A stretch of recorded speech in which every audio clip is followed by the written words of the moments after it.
बच्चों, आज मैं आपको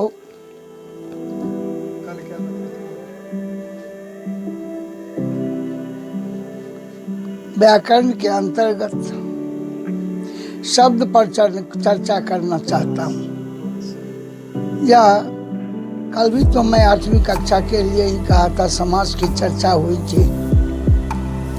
आज हम शब्द पर चर्चा करेंगे। आप तो जानते हैं भाषा की सबसे छोटी इकाई वर्ण है और इन वर्णों के मेल से ही शब्द का निर्माण होता है। अर्थात वर्णों के मेल से बना स्वतंत्र तथा सार्थक ध्वनि समूह शब्द कहलाता है। अब शब्द के भेद के बारे में हम जानेंगे। जैसे कि पहले मैं शब्द का उदाहरण जैसे दे दूं आपको, जैसे क, म और ल। क भी वर्ण है, म भी और ल भी। आइए, अगर तीनों का मेल हो जाता, तीनों वर्णों के मेल से कमल जो शब्द कहलाता है। अब वैसे क, म और ल अलग अलग हैं, तो ये वर्ण है।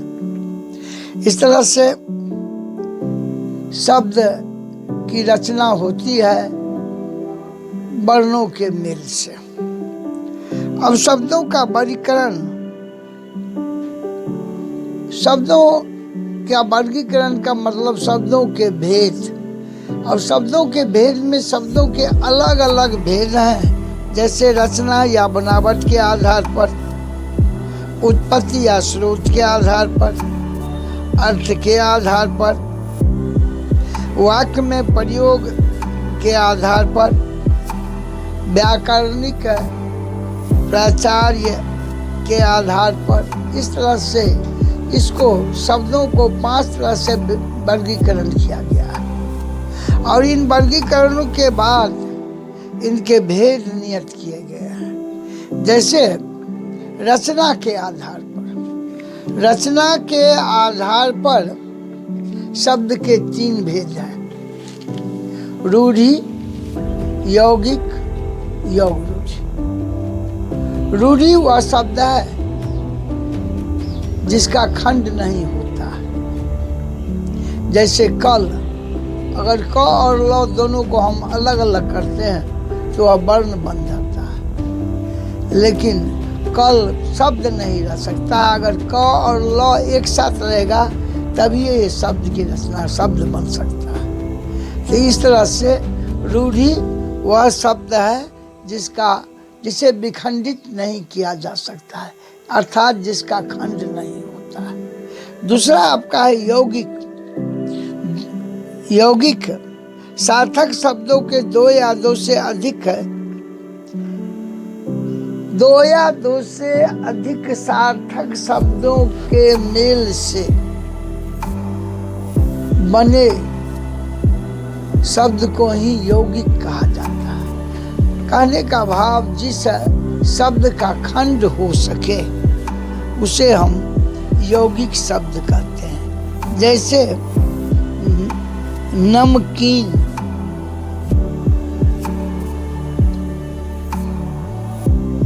अनमोल। अन और मोल दोनों को अलग अलग कर सकते हैं, नम और कीन दोनों को अलग अलग कर सकते हैं। नरेश, नर और ईश अलग अलग हो जाता है। तो इस तरह से जिन शब्दों को हम विखंडित करने के बाद भी शब्द के रूप में ही पाते हैं तो उसे हम यौगिक शब्द कहते हैं। तीसरा आपका है योग रूढ़ि। जैसे सर यहाँ आपने नमकीन की बात कही, इसमें ऐसा भी हो सकता है न अलग, म अलग नहीं, तब तो वह वर्ण हो गया ना। यौगिक वह शब्द है जिसका खंड होने के बाद दोनों खंडों का कुछ न कुछ अर्थ होता है, इसलिए वह यौगिक होता है। इसके बाद योग रूढ़ि। वे सार्थक शब्द जो अपना समान अर्थ को छोड़कर विशेष अर्थ को बतावे उसे योग रूढ़ कहते हैं। जैसे दशानन का सामान्य अर्थ हुआ 10 मुंह होता है। दशानन का अर्थ हुआ 10 मुंह, लेकिन यह विशेष में यह रावण के लिए आता है, दशानन का उपयोग होता है। नीलकंठ यानी नीलाकंठ, नील और कंठ, नीलाकंठ, लेकिन इसका अर्थ महादेव के लिए होता है। लंबोदर, लंबा, लंब और उदर, लंब माने लंबा, उदर माने तेज।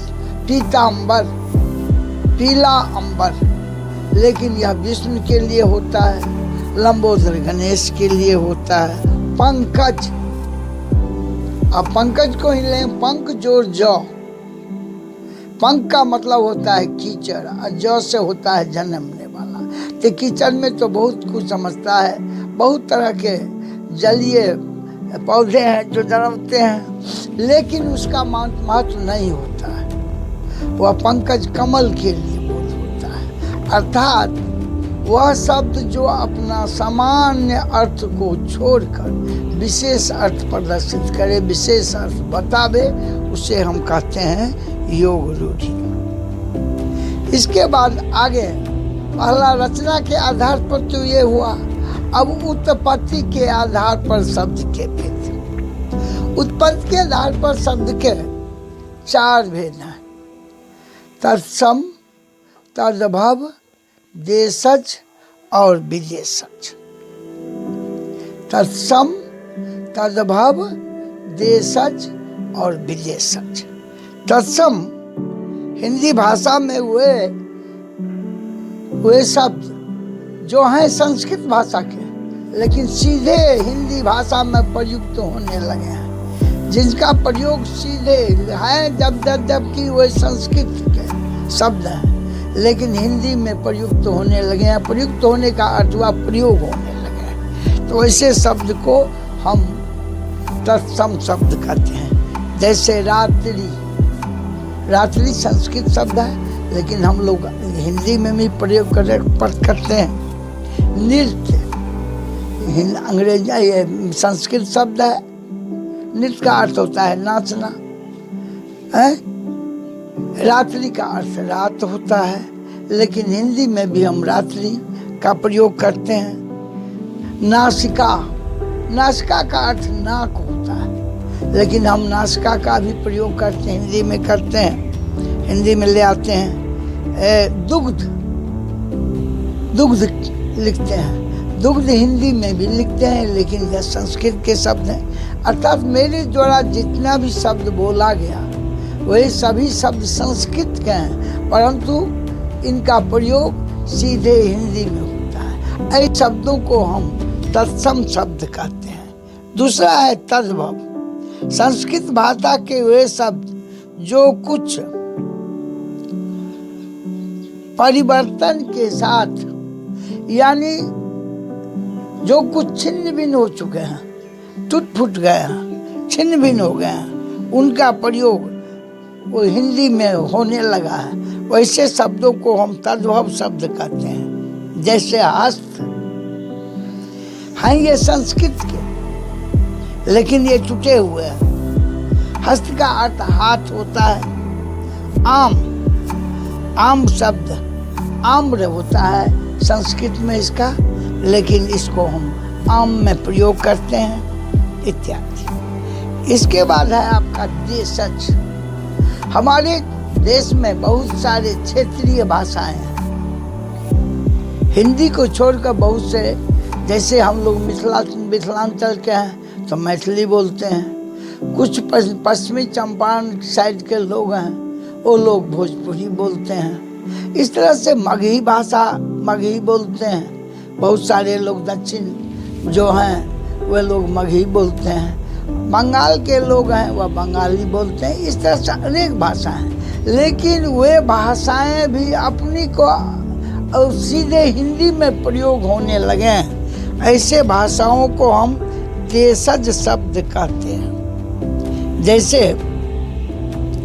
खटपट हिनहिनाना, छटपटाना, जूता, झुग्गी, पगड़ी, ये सब हमारे क्षेत्रीय भाषा के क्षेत्र शब्द हैं जिनका प्रयोग होता है। ऐसे शब्दों को हम देशज, देशज का तो शाब्दिक अर्थ ऐसे भी है देश में पैदा, यानी हमारे देश के जो हिंदी छोड़कर हमारे देश में क्षेत्रीय भाषाओं के जो शब्द हैं और हिंदी में प्रयोग होने लगे हैं, ऐसे शब्दों को देशज कहते हैं। अगला चौथा है आपका विदेशज। विदेशज वह शब्द जिनका प्रयोग जो विदेश में जन्म लिए हैं, जो विदेशी भाषा के शब्द हैं लेकिन हिंदी में प्रयोग होते हैं। जैसे कि हम बोलते हैं हॉस्पिटल, कोर्ट, हॉस्पिटल जिसका हिंदी अस्पताल है लेकिन हम लोग बोलते हैं हॉस्पिटल, कहते हैं उसका हेल्थ खराब है। हेल्थ का अर्थ स्वास्थ्य होता है लेकिन उसका प्रयोग हम करते हैं। चीनी, चीनी आपका शक्कर कहा जाता है हिंदी में, लेकिन वह चीनी शब्द जो है वह चीन का शब्द है। इस तरह से वे शब्द विदेशज शब्द कहलाते हैं। विदेशज शब्द जैसे डॉक्टर, दफ्तर, कानून, औलाद, बारूद, ये जितने भी शब्द हैं ये सब विदेशी शब्द हैं लेकिन हिंदी में इसका प्रयोग होता है। इस तरह से ये शब्द विदेशज शब्द कहलाते हैं। अब इसमें बहुत सारे शब्द हैं। अब आइए अर्थ के आधार पर शब्द के भेद। अर्थ के आधार पर शब्द के 4 भेद हैं: एकार्थी, अनेकार्थी, पर्यायवाची और विपरीतार्थक। एकार्थी शब्द जिन शब्दों का केवल प्रयोग केवल एक अर्थ के लिए, उसे हम एकार्थी शब्द कहते हैं। जैसे घोड़ा, हाथी, मित्र, माता, घर, वृक्ष आदि। अनेकार्थी जिस शब्द का प्रयोग के अनुसार या विभिन्न परिस्थितियों में इसका अर्थ होता है उसे हम अनेकार्थी कहते हैं। जैसे पत्र, पत्र का अर्थ पत्ता भी होता है और पत्र का अर्थ चिट्ठी भी होता है। कर, कर का अर्थ करना भी होता है और कर का अर्थ हाथ भी होता है। अलग अलग परिस्थितियों के अनुसार उसका प्रयोग अलग अलग हो जाता है।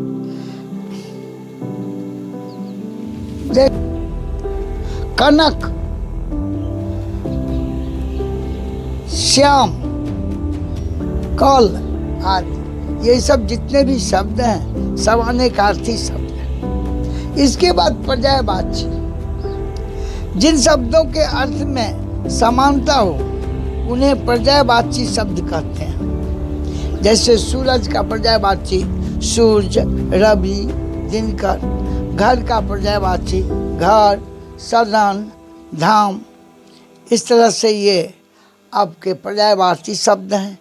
अगला है विपरीतार्थक शब्द यानी विलोम शब्द। जिस शब्द का अर्थ जो परस्पर विपरीत अर्थ प्रकट करे, हाँ, विपरीत का अर्थ या वह उल्टा अर्थ प्रकट करे, उसे हम विपरीतार्थक या विलोमार्थी शब्द कहते हैं। जैसे ऊपर का नीचे, लाभ का हानि, धनी का गरीब, जन्म का मृत्यु आदि। ये ध्यान रखने वाली ये चीज आपका विपरीतार्थक शब्द हुए। आइए आगे पुनः मैं वाक्य प्रयोग के आधार पर शब्द के भेद के बारे में जाने। वाक्य प्रयोग के आधार पर शब्द के 2 भेद पहले हैं, विकारी और अविकारी। जिन शब्दों के लिए वचन काल के प्रभाव के कारण रूप बदलता है, जो शब्द वचन काल के कारण अपना रूप बदल लेता है, वह विकारी शब्द कहते हैं। और जिन शब्दों का लिंग वचन काल के प्रभाव के कारण रूप नहीं बदलता है, अर्थात उसका रूप ज्यों का त्यों होता है, उसे हम अविकारी शब्द कहते हैं। अविकारी शब्द के भी भेद हैं। विकारी शब्द के 4 भेद हैं, संज्ञा, सर्वनाम, विशेषण तथा क्रिया। अविकारी शब्द के भी 4 भेद हैं, क्रिया विशेषण, संबंध बोधक अव्यय, संशय बोधक अव्यय, और एक और है आपका, वह है आपका विस्मयाद बोधक अव्यय। अब संज्ञा के बारे में तो 4ठी कक्षा से ही पढ़े होंगे। संज्ञा किसी वस्तु, स्थान या व्यक्ति के नाम को हम संज्ञा कहते हैं। उसे हम संज्ञा, जैसे राम, श्याम, मोहन, सोहन या नाम जितना भी, जो भी, कहने का भाव यह है जिसको हम देखते हैं, जिसको हम सुनते हैं, जिसका हमें स्पर्श होता है, वो सारे के सारे संज्ञा है। जैसे हवा को तो हम देख नहीं सकते हैं, हमें स्पर्श होता है, हवा बढ़ रही है, तो ऐसे शब्दों को हम संज्ञा शब्द कहते हैं। सर्वनाम वह शब्द है जिसका प्रयोग संज्ञा के बदले में होता है, हाँ, उसे हम सर्वनाम कहते हैं। जैसे कि राम घर जाता है, वह कल आएगा, तो यह राम के लिए आया वह शब्द सर्वनाम हुआ। इसके बाद है आपका विशेषण, वह शब्द जो संज्ञा अथवा सर्वनाम की विशेषता यानी गुण को प्रकट करे, उसे हम विशेषण कहते हैं। इसके बाद है आपका क्रिया, वह शब्द जिससे किसी काम का करना या होना समझा जाए, उसे हम क्रिया कहते हैं। इस तरह से शब्दों के यही वर्गीकरण के मुताबिक शब्दों के 5 तरह से व्याकरण शास्त्रियों ने वर्गीकरण किया है, और इन वर्गीकरणों में इनके भेदों के बारे में मैं आपको आज चर्चा की, जैसे कि, और आपने जाना होगा, करीब समझे होंगे तो जरूर जाने होंगे। यानी रचना या बनावट के आधार पर, शब्द के भेद, उत्पत्ति या स्रोत के आधार पर, अर्थ के आधार पर, वाक्य के प्रयोग के आधार पर, या व्याकरण पर्याय के आधार पर। इस तरह का यह आपको शब्द का चर्चा मैंने आज की। अगले दिन मैं आपको पुनः व्याकरण में आपके कक्षा के योग्य, वैसे तो 8वीं, 9वीं और 10वीं में इसका और विस्तृत रूप है, लेकिन 8वीं कक्षा में इसका उससे कुछ शॉर्ट फॉर्म में है, यानी छोटा रूप में, लघु रूप में है। इसका वर्णन अगले दिन में करूँगा। उपसर्ग और प्रत्यय पर हम पुनः चर्चा करेंगे। धन्यवाद।